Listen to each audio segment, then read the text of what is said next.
When I went down to the darkness and hissing, it was because she said her sister was missing.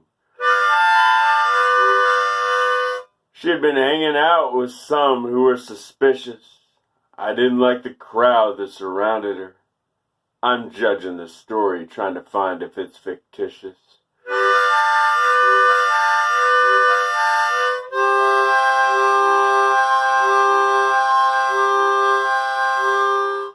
I didn't trust the look in her eyes, but I didn't know enough to chastise.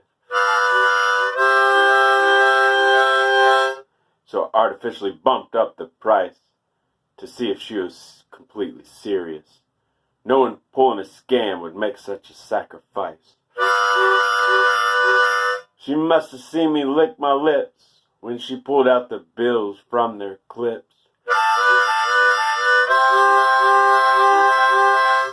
She broke my train of thought of what I would buy by asking if she could trust me to find her. Only after I assured her would she say goodbye.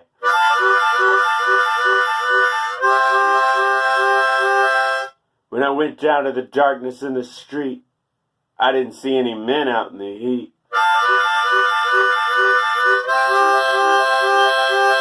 The women cops mugged in my direction. I waved at them and tipped my hat. They acted like they didn't understand the deflection.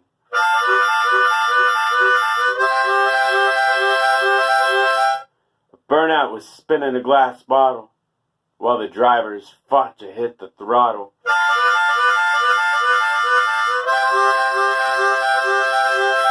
A fight broke out in front of the path of the club where they sold the town's junk.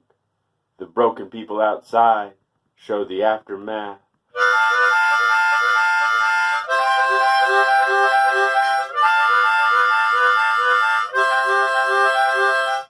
She dragged me into the darkness of the underground chute. I realized what was the problem's root.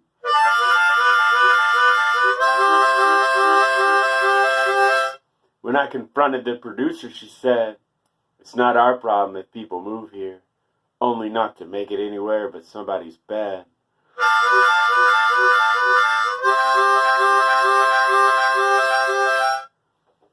The corrupt politicians didn't like the shape of my nose, but that is just always how this goes.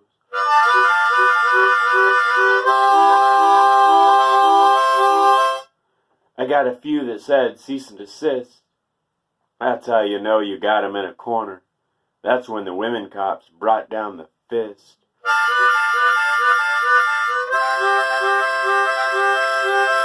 When I went down to the darkness of the jail, they told me I would certainly fail. They hit me with all their hoses and wires, tied the noose around my neck and threatened me with what the gas chamber requires. I tried to get my side of the story. We don't like that one in our territory. They told me and was denied a defender as they laughed at all my rights. They said by the end, I'd be in a blender.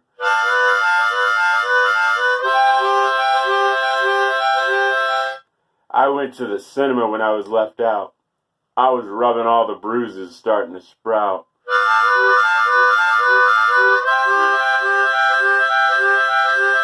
The two goons in front turned back to look at me as the previews were starting. I started to write them in my black book.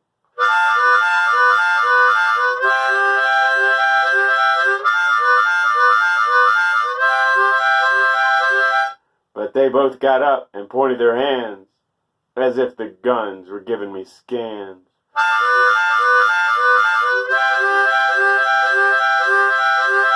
I stayed in my seat to see the sister and her film on the big screen.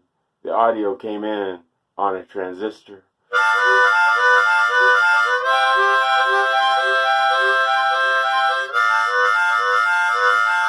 The picture flickered and shook. The plot was missing, but I was to overlook. As I stared intently at the visible frown that the star wore so wearingly on her face, as she began to drop for all her gown. I was too disgusted to stay for the ending. In the world, all faces were blending. My hands were in my pocket without a clue of who or what to do for my next move. The interest on the junk was starting to accrue.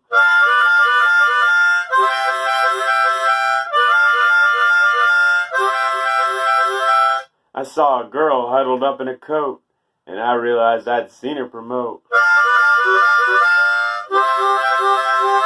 the film of the girl in the previews. I knew I'd have to question her, but she wouldn't budge without any booze.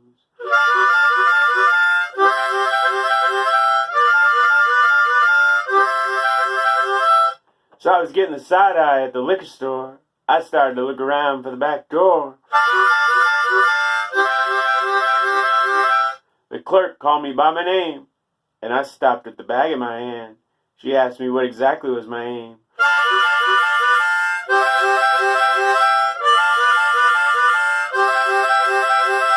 When I went down to darkness, it was to follow the address I was sent to outside of Apollo.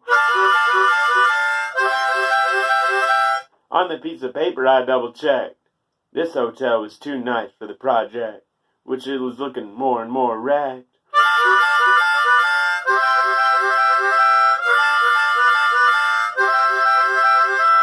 I went to find the elevator in the lobby. Everybody was giving me a look that was snobby.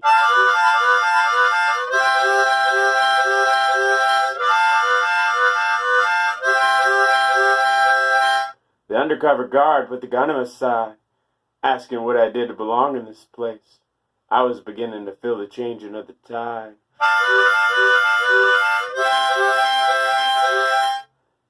I was even more alarmed when she released me after I said the number of the beast.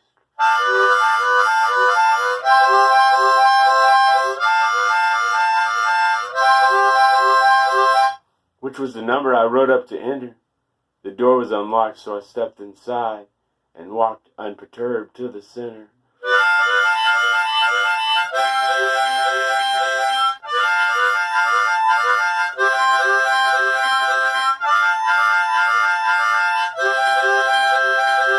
The sister came out and poured me a drink. She saw how I was trying to blink. What had I seen standing before me, and why had it been so easy? That's when I felt the hit and fell to the floor.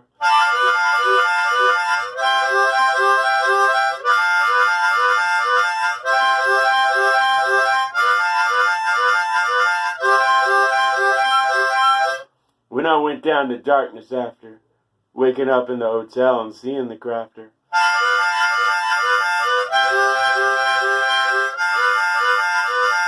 the dead body of who'd originally called, which I'd be blamed for after I stepped out into the darkness, vomiting, and I was hauled.